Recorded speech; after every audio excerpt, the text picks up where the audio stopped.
and gentlemen, welcome. Thank you so much for coming out this evening. It's great to see students. It's great to see members of our community. We really are pleased to have you here tonight. This is the 5th year of the Faith and Healing Speaker Series here at Mercy College of Health Sciences, and I should have said at the beginning, I'm Doug Fiore, the president, for those of you I haven't had the pleasure of meeting yet. We're really excited about the speaker that we have this evening. Since I've been here at the college for about the past year and a half, I've always enjoyed coming out to these to cover a variety of really important, thought-provoking topics. So without any further ado, I'm going to turn it over to Bo Bonner, our Director of Mission and Ministry, who will explain a little bit more and introduce tonight's speaker. But thank you again for being here. All yours, Bo. Thank you all for coming and braving Tornado Watch. Tornado Watch. Thank you all for coming. It's wonderful to see you. Like we said, the 5th annual Faith and Healing Speaker Series, where we've had precisely speakers who want to talk about the intersection of what it means to have a faith-based college speak to the issues of faith and how it deals with the various aspects of healing the human person. So, of course, we think medical healing in the physical realm, but also in the spiritual and mental realm as well. As many of you know, this is Suicide Awareness Month. September has been designated that. And when I was thinking about who we would have in September, and the reason September is important is today is the festival, the feast of the Sisters of Mercy, so the people who founded our college. So this is known as Mercy Day. The whole week is known as Mercy Week. So we're celebrating Mercy Day and Mercy Week together with all of our other sister colleges throughout the United States. And as it falls in September, and as we look to the news and the media and the topics that are really important today, one of them is talking about suicide awareness and suicide loss. So my good friend Leticia Ochoa, I'm going to mess up her name quick.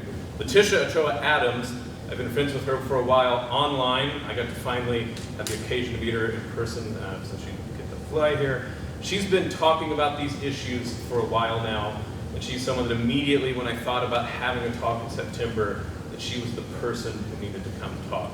And so a lot of her talk and her story is about her life, so I don't want to preempt any of that. So without further ado, Leticia Ochoa Adams. Thank you for coming to Des Moines.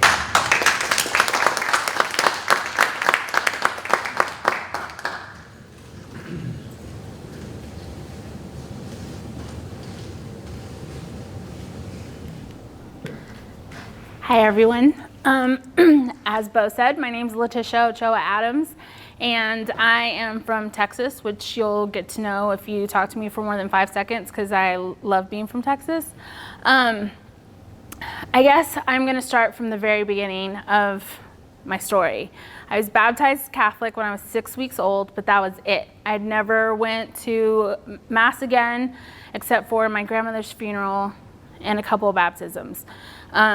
For the most part, I was raised Baptist, and I raised myself in a Baptist church because I liked a boy who lived behind the Baptist church, so that's where I went to Sunday school and Wednesday night worship, youth group, and everything like that, because Stacy Adams lived behind the church, and that's how I got to see him and hang out with him, so that's all that mattered to me.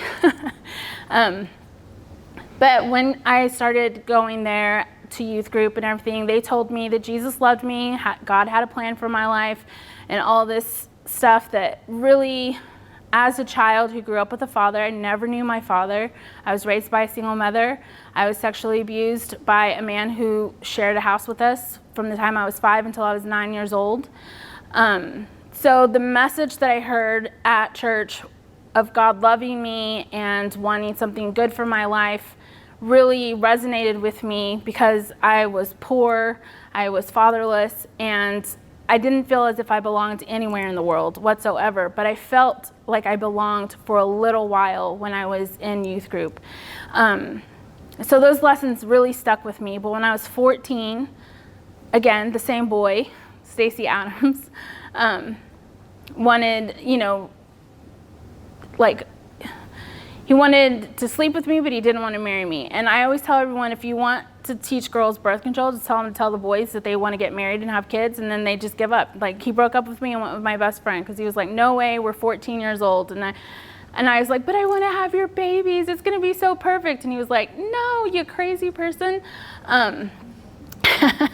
And so I went my way, he went his way, and I also decided this was it. Like, God obviously didn't want to give me what I wanted, so I was just going to go do things my own way. I became very promiscuous at the age of 14. I hung out with a bunch of really bad kids, and I ran away all the time. I was on probation at the age of 14 for running away. Eventually, my mom got really tired of it, so she moved me from South Texas to the Panhandle of Texas, which was about 8.5 hours away from all of the bad influences, or so she thought. I moved to the north side of Amarillo, and which was the big city for me. I came from a town of 2,000 people, so Amarillo was huge to me. But I kept running away and getting in trouble. I ended up pregnant at 16 with my oldest son, Anthony. And when I got pregnant with him, I didn't know much about anything, but I knew that I wanted to be a good mother for him. And I knew that I wanted him to have a better life than what I had.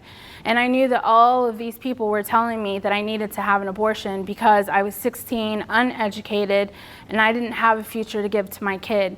And all I knew was that none of these people were going to tell me what to do. So I wish that I could say that I knew he was a human person and that's what made me choose life for him, but it was pure stubbornness. And so I had him. I had him when I was 17 years old. It was the best decision that I ever made in my life. I could have used a lot of therapy when I had him, but that didn't happen. So Anthony lived a life of a lot of trauma. I met my first husband. His dad didn't have anything to do with him. I met my first husband when Anthony was 3 years old. I only knew him for 2 weeks when we got married. We had 3 more kids.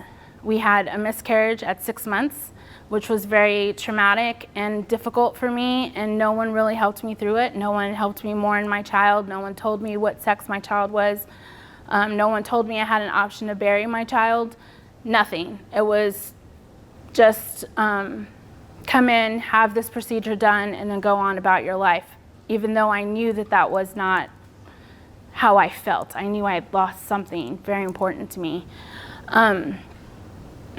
And so through all of those years, Anthony saw a lot of stuff. My ex-husband was addicted to crack, and so he hit me a lot. We had a lot of fights. We had to call the cops a lot. I mean, drug addiction just ruined my life and my children's lives.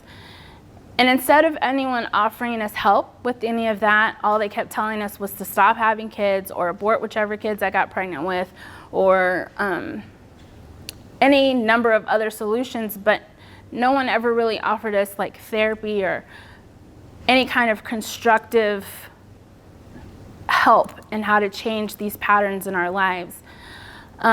Eventually, me and Ben got divorced. I moved to Austin, Texas in 2008 after my best friend died in a car accident. And I lost my house, my job, my car, and I was just really tired of living this life where I was constantly struggling, I was constantly in trouble, I was in and out of jail at this point, and I was dating 2 of the most dangerous men in my town, both of which would have killed me if they had known that I was dating them at the same time.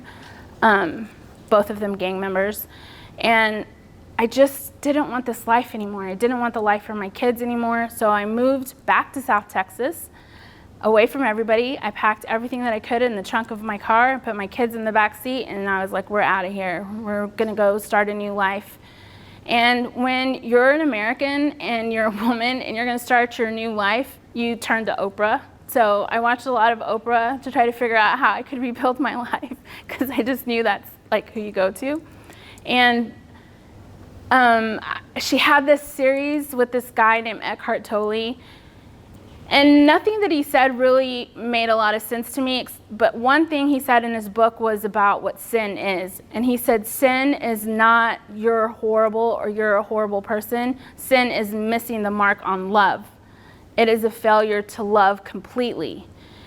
And no one had ever really explained that to me that way, so I Googled and looked it up on the internet, and it turns out he was not lying. That's actually the definition of sin. And so I decided, I was baptized Catholic, my aunts are Catholic, I'm Hispanic, so everywhere you go, the Blessed Mother's everywhere. She's in the living room, she's on plates, she's on blankets, like everywhere. So I was like, maybe I'll try Catholicism. And by then, the same boy who lived behind the First Baptist Church had found me on MySpace, which is like ancient dinosaur years ago, but it was the old Facebook, in case no one knows what MySpace is. Anyway, he found me on MySpace. He was in Iraq, and he asked me if I remembered who he was. And my first instinct was to be like, no, I don't know you. I don't know anything about you. But I couldn't do that because I still had a major crush on him. So he comes home from Iraq in May of 2008, and we've been inseparable ever since. And I lived in the most ghetto apartments ever, where there was like caution tape all the time and people were overdosing or getting stabbed. And it never occurred to me that there was anything wrong with living there. It was affordable. And he was like, we're moving to the suburbs. I didn't want to move to the suburbs, but it was a better life for my kids. And I just thought to myself, like, maybe this is God answering my prayers. And when we were moving, as we were going down the highway to our new house, I could see this giant dome. And I said, that has to be the Catholic Church. And Stacy said, how do you know? And I was like, because only Catholics are that gaudy. Like, it is a huge dome. And so we started going to Mass there on Easters and Christmas. And I kept begging him to marry me, which I had been doing since I was 14. And he said, I'll marry you if we can get married in the Catholic Church. And I, to this day, tell him he didn't think I was going to take these classes because I just didn't want anything to do with Catholicism other than the American dream. I have the house, I have the fence, I have the dog. I was about to have the man. And so you just go to church on Sundays or Easter or whatever to, fulfill the American dream. But I never wanted anything to do with actual Catholics. I thought they were crazy. And they are. But that's besides the point. And so I said, fine, I'll go to these classes. And I started RCIA. And this little, just holy old man comes out and starts talking about Jesus and talking about God and talking about how God loves me and God loves you more than you think he does. And I thought to myself, like, that sounds really good. And I know this because the Baptists taught me this. But he's so cute and holy, and he gets paid to say all of this stuff. And then he says, and I know because I used to be a heroin addict. And that really just changed everything for me because this man he knew my life. He wasn't someone who had lived a very naive life. He had been running from drug cartels. At one point, he had a hit on his life. Like, he knew what I knew. And here he was, 35 years later, telling me that God loved me, which is something I had known since I was a kid. And the crazy thing about Noe Rocha is that he gave his testimony after being clean from heroin for the first time on March 15th, 1977, and that was the day that I was born.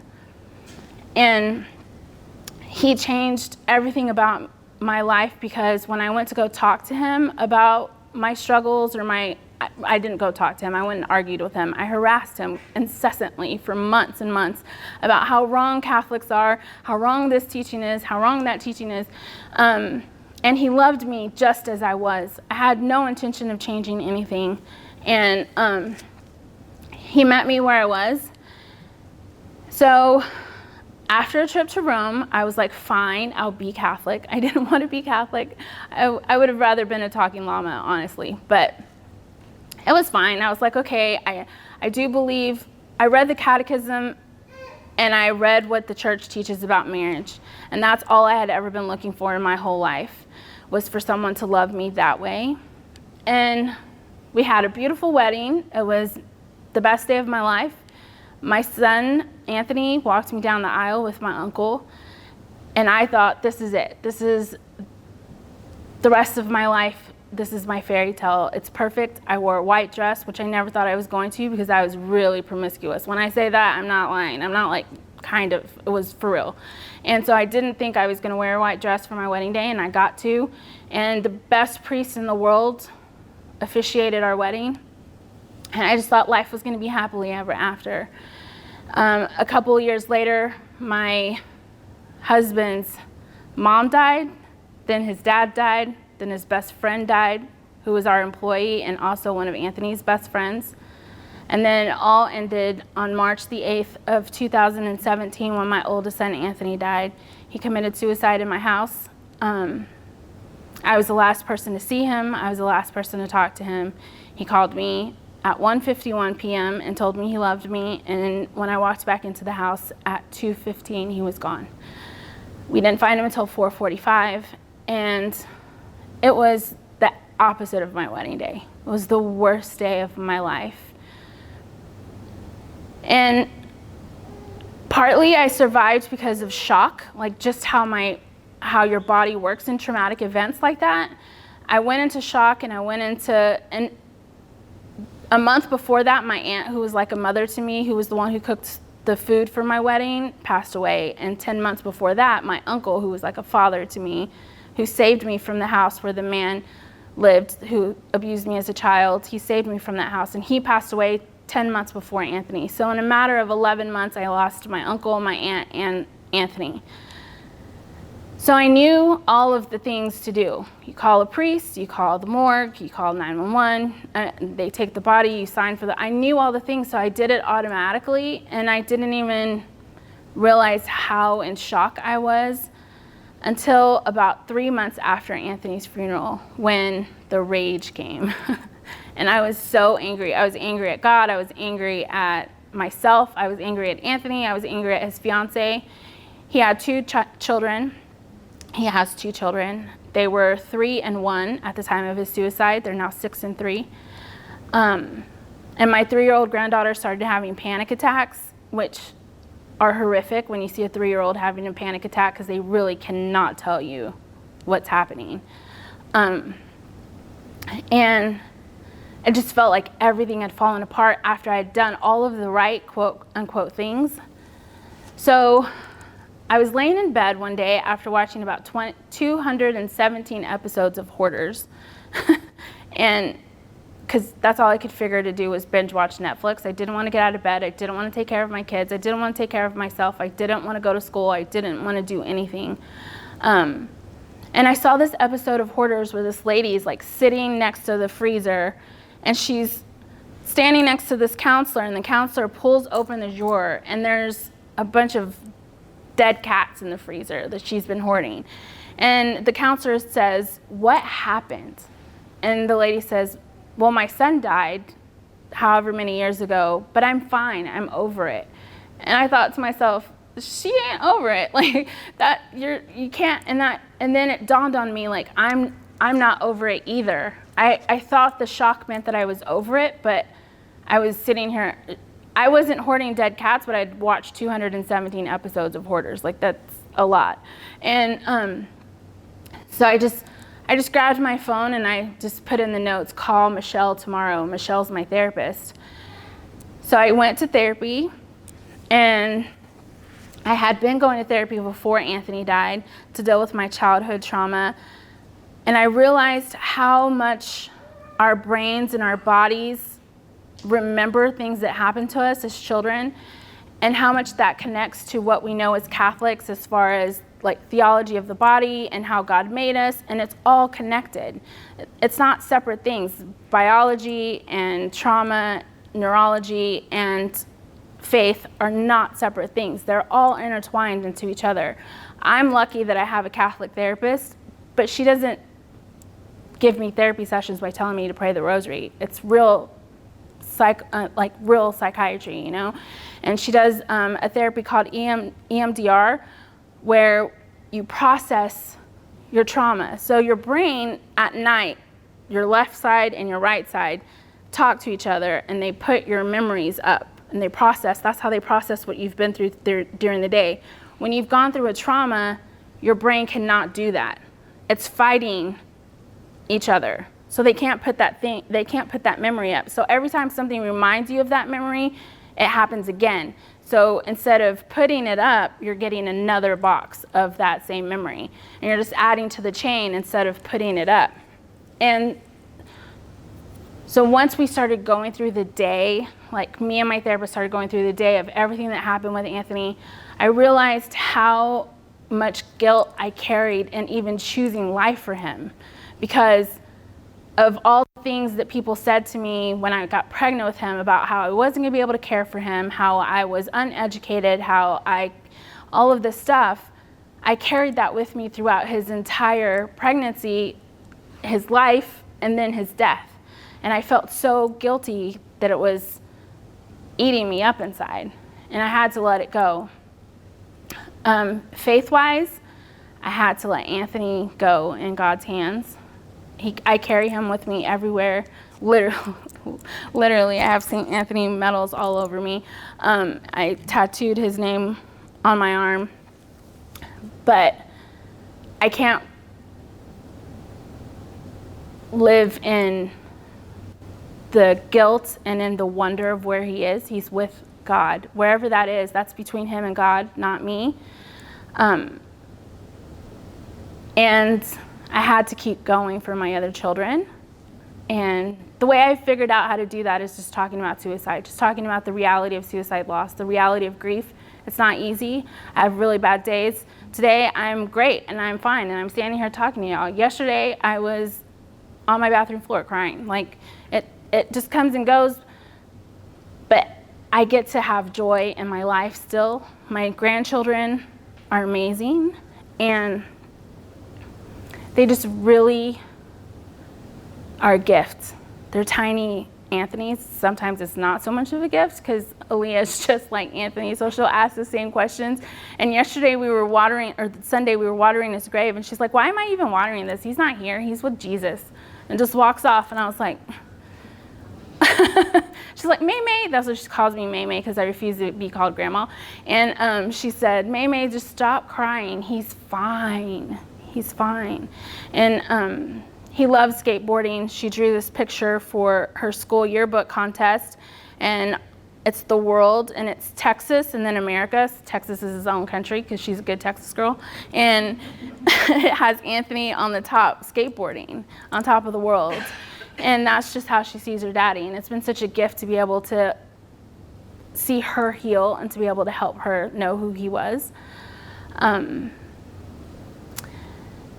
So I guess in the end, my point is that I have to say the same thing that Noe Rocha said to me, which is God loves you more than you think he does.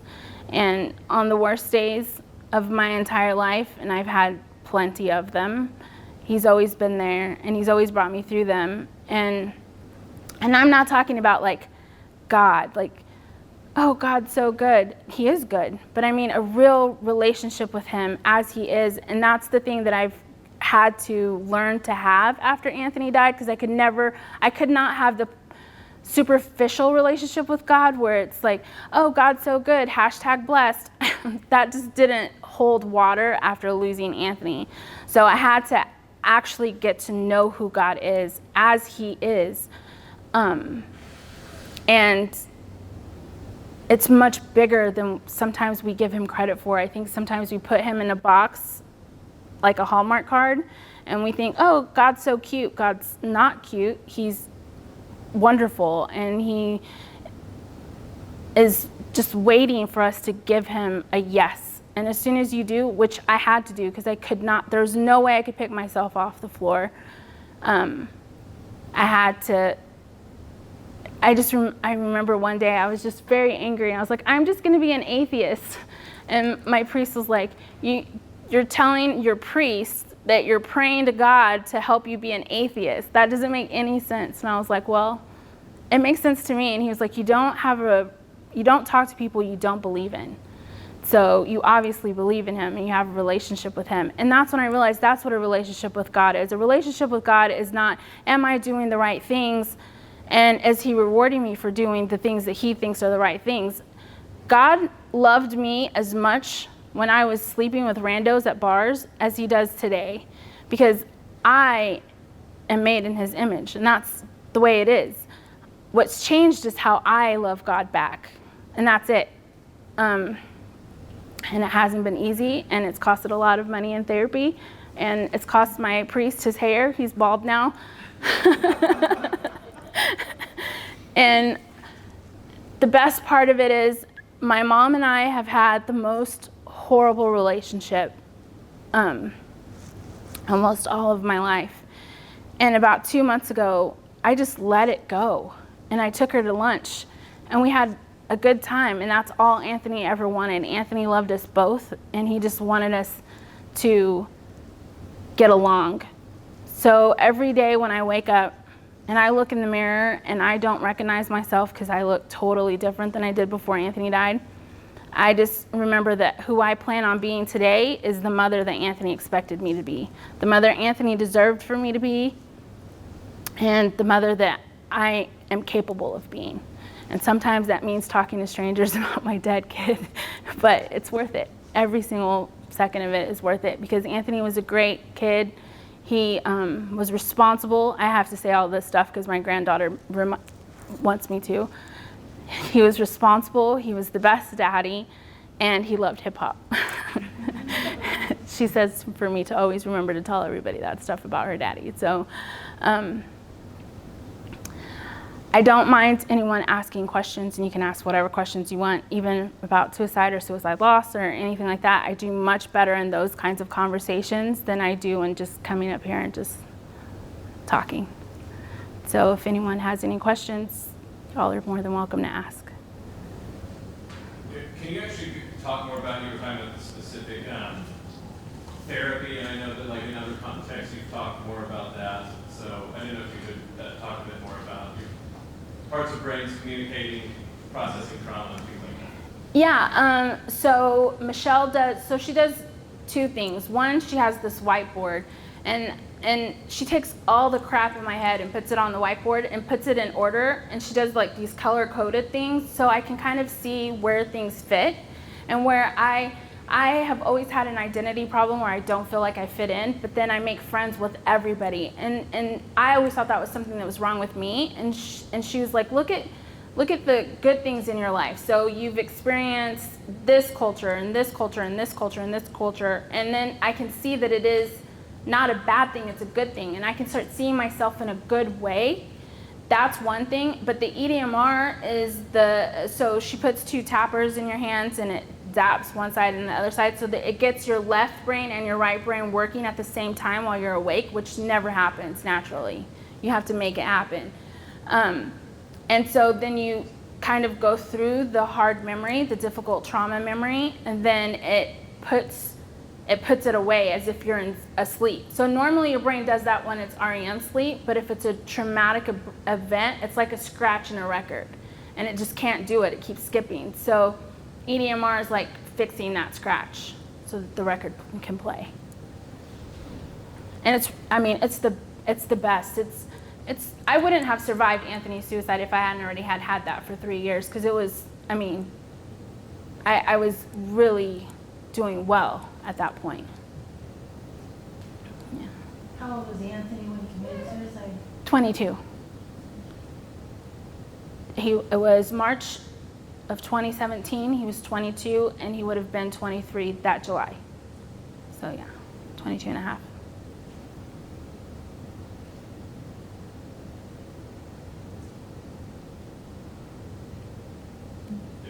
I'll keep asking questions. Okay. Can we, and then with Anthony and his mental illness, I know you've talked in other venues about mental illness and the difficulty of having mentally ill family members, how things are set up in society. So I don't know if you could talk more about that as well. I think, Anthony's mental illness taught me a lot of things. For one thing, no one knows what to do when you have a mentally ill person in your family. Like, you can take them to the doctor, but then the doctors are going to be like, well, they said that they're fine. And you're like, yeah, they also said dragons are coming out of the sky. Like, it's just, it's very frustrating. It's a very frustrating system. It's a very frustrating system to navigate, because Anthony was super paranoid. So when I did finally get him to go to the doctor, I would have to tell the doctor things that he said to me that only proved to him that he couldn't trust me. So then that would cut him further from me and further from me. And he went, I took him to the psych ER 6 months before his suicide, and they told me he wasn't a danger to himself. So recently we had another one of our, so I have 4 kids, my husband has 3 kids, so we have 7 kids together. And just recently we took another one of our children to the psych ER, and it was the same thing. And we were like, yeah, you say that, but last time that happened, our child was dead 6 months later, and he's buried up the road. So then they took it a little bit more seriously, but even in that, it's just a difficult system to maneuver through, and no one really understands how exhausted you are. You're exhausted from the 4 a.m. phone calls that he called me at 4 a.m. all the time saying someone was trying to get into his apartment. He wanted his dog. He has a pit bull, and she lived with us, and he would be like, bring me my dog, bring me my dog. So I'd have to get in the car at 4 a.m. and take him his dog, because that was the only thing that would calm him down. He'd go missing for 48 hours, and we would just be worried until we found him. And then he would say he was fine. Why are y'all so worried about me? That was like 4 days before he died. Why are y'all so worried about me? I'm totally fine. And just the in and out, it's kind of like a light that flickers, or it's like the battery in a fire alarm that goes out and it's just beeping and it drives you crazy. That's really what it's like, because you feel like you're also kind of losing touch with reality because you don't know what's what too. It was very tiring.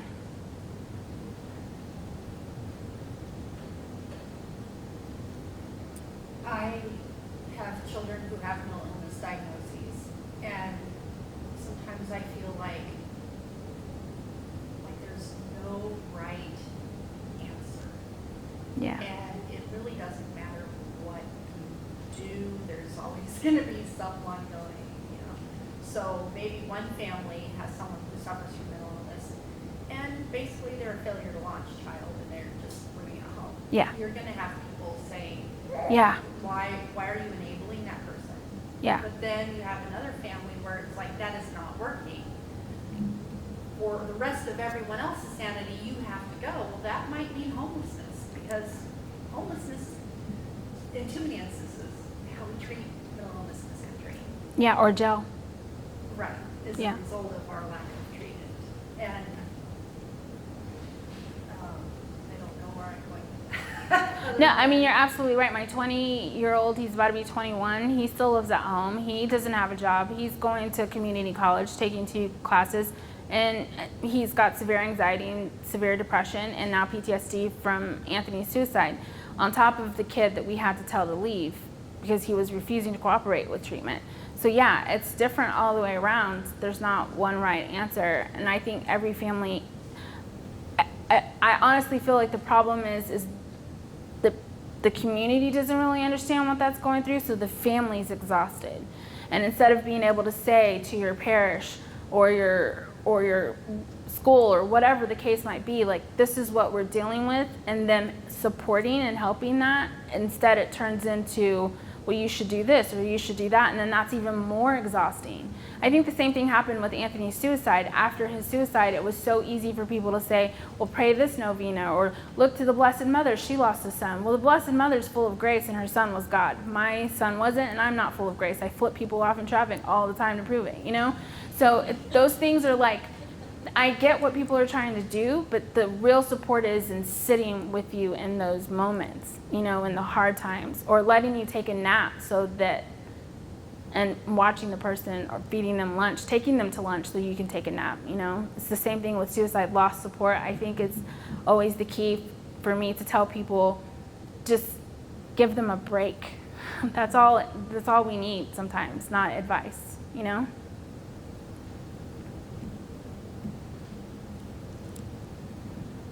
And for it to be more of a normal conversation. To be able to say, yeah, my kid has depression and anxiety, that's why he's not going off to a 4-year college. It's not because I failed as a parent. As a Catholic mom, I put a lot of perfectionism on myself. Like, my kids aren't going to Mass, my kids aren't Catholic, my kids aren't praying the rosary, my kid committed suicide, my kid's not going to 4-year college. And for me, it also had a lot to do with moving to the suburbs from where I came from. It's just culture shock, and feeling like I'm less than just because of my own expectations from coming from generational poverty. My mom only went to the 3rd grade. My mom doesn't even speak English. So it's just a lot of pressure we put on ourselves when the truth is all you have to do is love your children. Just love them. They're alive. Love them and hug them and have someone. And then if you know someone who's struggling with everyone's struggling with something, first of all, just pick a family once a week and send them some Chick-fil-A or something and just gives people a break. You know, I think that's how we support each other as a community. Yes, ma'am. I know I have a friend whose brother committed suicide while she was talking to him. I know that we can't always see the signs that it's going to happen.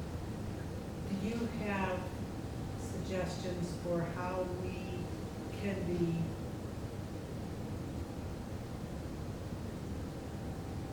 good when we're with them? Because we don't want to ignore them, we don't want to stay away from them.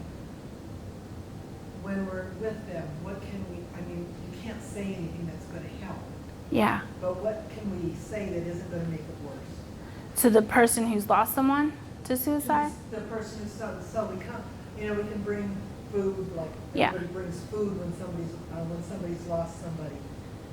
I think everyone just has to accept that you're gonna say the wrong thing, because it's gonna be the wrong, because there's no fixing it. But it's okay, because the thing that I remember the most are the people who showed up. At the time, I was like, "That's the stupidest thing you could have ever said," and walked off. But after a while, I could be like, "Thank you for showing up." Yeah. You know what I mean? It takes time to let that. My best friend, Candy Flores, I threw stuff. I threw a cup at her because I was so angry at her, and she just walked off. And then she showed up the next day, and I just that's the kind of love. Keep showing up. Yeah, you just got to keep showing up. Okay. Yeah, and say what say it and just let it sit. And duck. Exactly. And I have a tendency to throw things. I'm a thrower.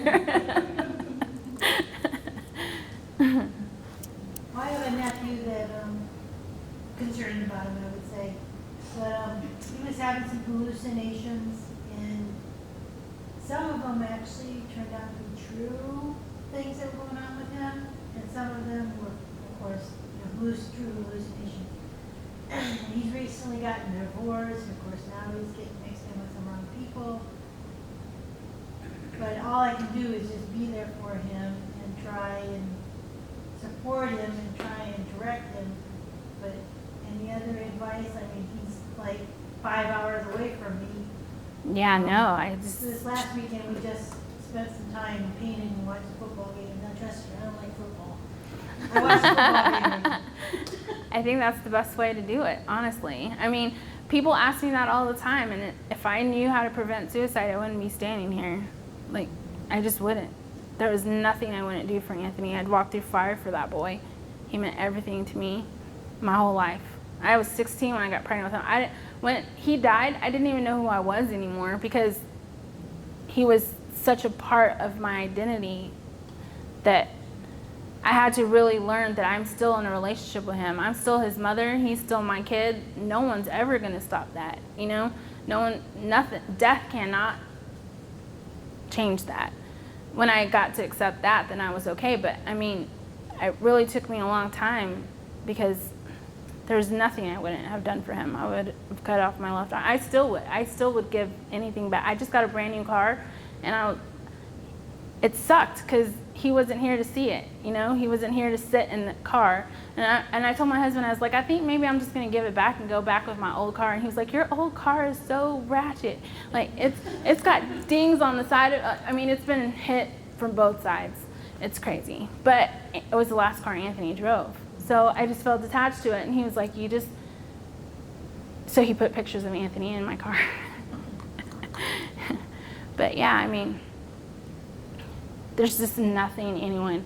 I think you just love them and hope. I think that's the best thing you can do. But it happens. Until I'm just going to be honest, until we as a church and we as a country actually start giving a crap about what's happening to these kids, it's just going to keep happening. diseases of despair. Do you think that like that actually is part of it though? I mean, again, not like in a causal way. You've made a good point that there's not sort of like A plus B equals suicide. Right.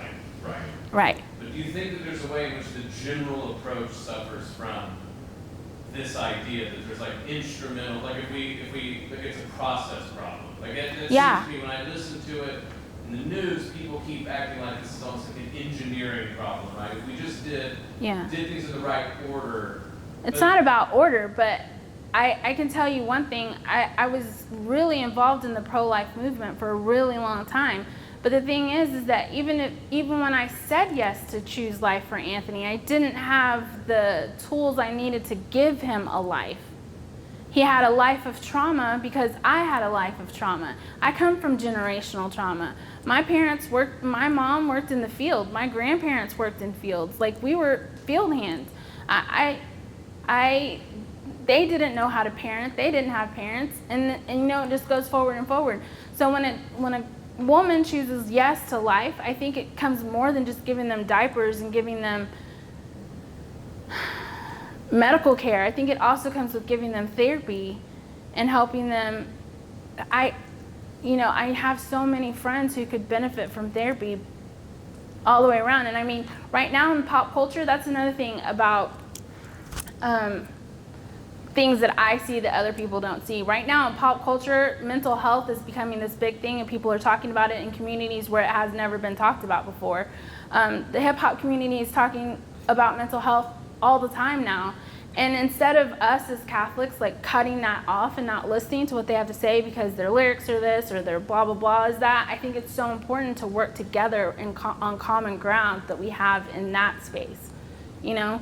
And I try to do that by talking about Charlemagne the God on Jennifer Fulwiler's show on the Catholic channel. But it has to be, you know, it's just such a deep problem. I just think it has to be more than just, oh yay, she chose life, she's not having an abortion. What trauma led that girl here in the first place? Because it was trauma that led me pregnant at 16. It was trauma that led me pregnant all 4 times. Yes, ma'am.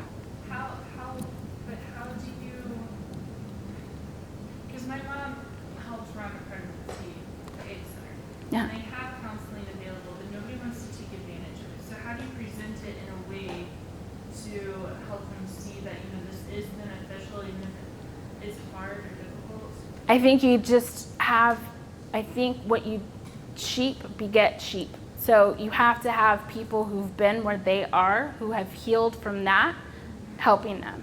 Because the second that someone who hasn't been there starts talking to girls like that, it comes off as judgmental, and it's just impossible for it not to. It's impossible because there's not the common ground of having been through the same situation. So you get people who've healed from that to talk to those girls. And I used to work in a crisis pregnancy center and let the politics out of it. You know what I mean? Because when I worked at the pregnancy crisis center, I was like, we got to get these girls on Medicaid. Let's do it. And then people were like, no, we don't want to encourage welfare. And they don't have insurance. They need Medicaid. Like, and I knew how to fill out the Medicaid forms because I'd been poor my whole life. I was always on Medicaid. So those kinds of things of just leaving the politics out of it and helping where we can help and doing what we can do and helping people heal so then they can turn around and help heal other people. You know what I mean? If that makes sense. Which is why I fly weird places and talk to people.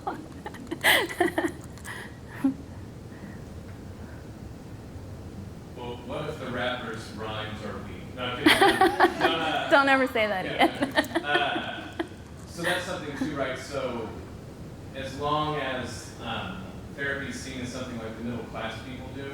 Yeah. So, I mean, I'm thinking about that of like all the OPs I know. And I mean, there's all sorts of alcoholics in my family, and they have all these myths about why you don't go to treatment centers.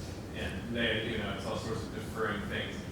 And, you know, all I ever can think about is I'm like, well, if it was the 80s, I would just punch my cousin out and drag him there. But that's not looked well upon now. How do you break through to people who only associate, have you had any, let me put it that way, have you had any success breaking through to people who think of therapy as something only the middle class people get to do? Yeah, but that's just because I know who's writing books about it. Like, I know that there's, hip hop, leaders that are writing books about it. I know Jay-Z's talking about it. Because that's what I pay attention to. So I get to use that. There's books there's a memoir by a rapper who, he had drug-induced psychosis, went to prison for 3 years, came out, and is living a very successful life now. And so I always offer those books. I always offer those videos, interviews, stuff like that. You know what I mean? And it was part of my problem too. To this day, when I tell my mom I'm going to therapy, she's like, "Oh, there you go, the white people thing." It's like, it's not a white person thing, Mom. It's therapy. It's a trauma thing. But yeah, so I just have to ignore that and then just keep going with my life. But that's how I talk to people about it personally, myself. I think here in Iowa, right, and places like Kansas and stuff, they're seeing that agricultural families are actually running into suicide problems in a long time, and that's if what you're saying is true. That's what we need to do, is find out who's going to, from that community, talk about it. Yeah, that it's not a weak thing. And actually, it makes sense if you think about it, because so there's a hierarchy of needs. And when my mom was my age, her hierarchy of needs was not met. She was busy working in a field all day long. So she didn't have time to think about, oh, when I was 4, something really bad happened to me. She didn't have time to be triggered because she was working in the field all day long in the Texas heat.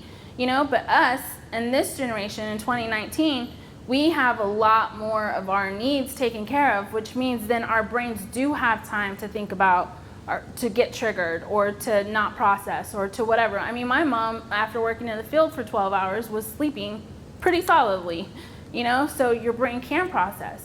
But now, just because of the comfort level that some of us live in, me specifically, I know that that's my case, living in the suburbs and not working in the field. So it's just a different lifestyle that we have, that we are leading, so it makes sense to me for us to care for our mental health in a different way than generations before us did. It's like parenting too. I don't spank my grandkids. I was spanked. I just don't. Like, it's a choice that I've made because things are just different now. And it's weird to think about, but you're right. Like, we are now, it's a sign of success, weirdly enough, but a tragic one, that it's like our brains have time to breathe and all of a sudden realize how bad things have been. Yeah, and it's something that I had to face with Anthony, because I took him out of a neighborhood where I didn't want him to get involved in gangs and get shot, and I brought him to the suburbs where I thought he was going to be safe. I left him on my couch and he hung himself in the garage. Like, that's the reality of what happened, and I just couldn't really figure, where did I go wrong? What did I do?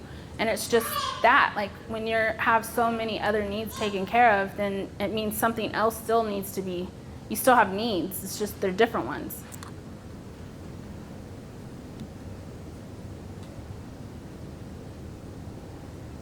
Do you find the younger, you were talking about how your oldest son committed suicide, and then you have a son who struggles with anxiety, and then I don't know if you said you had a third son.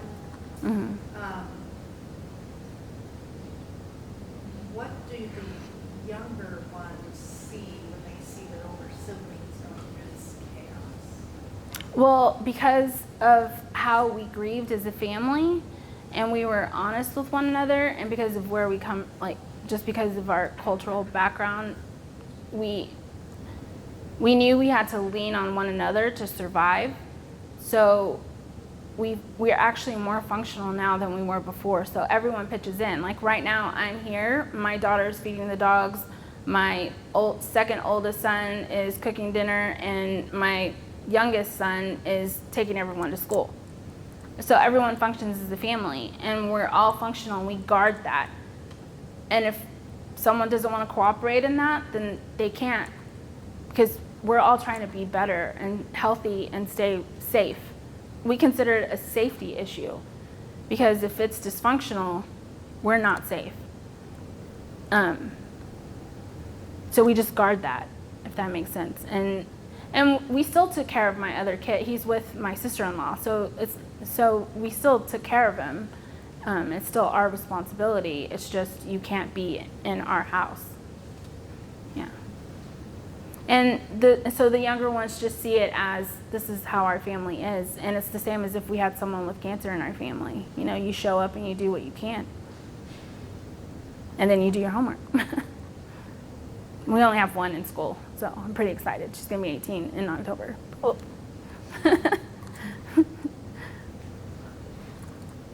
I do see that some cultures can handle talking about mental illness and suicide better than other cultures. I think I'm creating it for I created it. I created that space for my family and my kids. So I kind of see myself in between. So that's the past generations.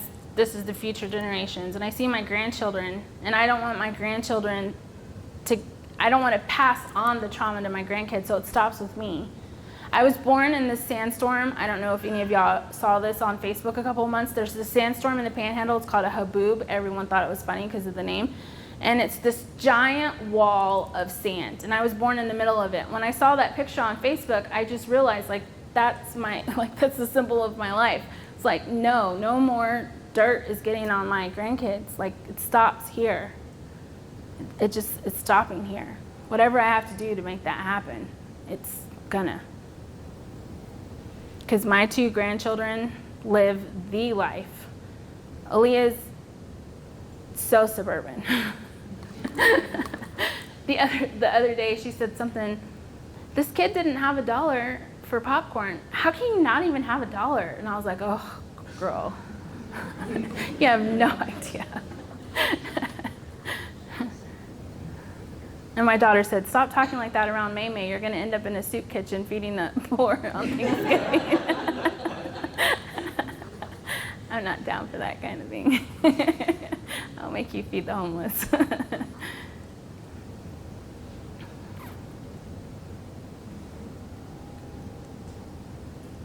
I really do appreciate y'all letting me come and talk. It really, I love talking about Anthony. I could talk about him all day long.